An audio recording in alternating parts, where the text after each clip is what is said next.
Ces grumes de chêne et de châtaignier ont été achetées aux enchères. Une forme de commerce qui rend les achats des essences compliqués. Ce système ne favorise pas la stabilité du marché du bois.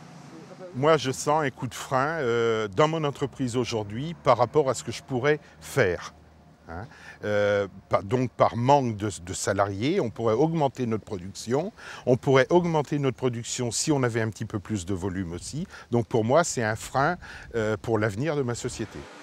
Le marché intérieur de l'approvisionnement est donc devenu difficile. La main-d'œuvre qualifiée ne se trouve plus. Cette entreprise de transformation du bois existe depuis 8 générations.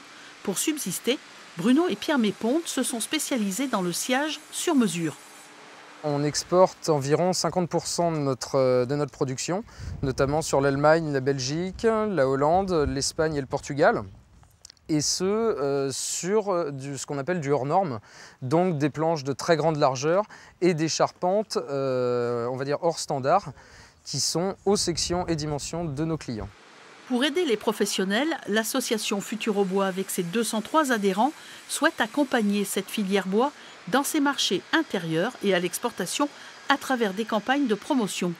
On publie des annuaires en version papier et en version numérique, des compétences que l'on retrouve dans différents secteurs d'activité de la région pour faire connaître l'offre régionale, essayer de promouvoir des circuits courts auprès, encore une fois, des particuliers comme des professionnels. En Poitou-Charentes, la filière bois est le deuxième employeur après l'agroalimentaire et la première région française productrice de panneaux contreplaqués est également en tête pour la fabrication de tonneaux à destination du cognac et du vin.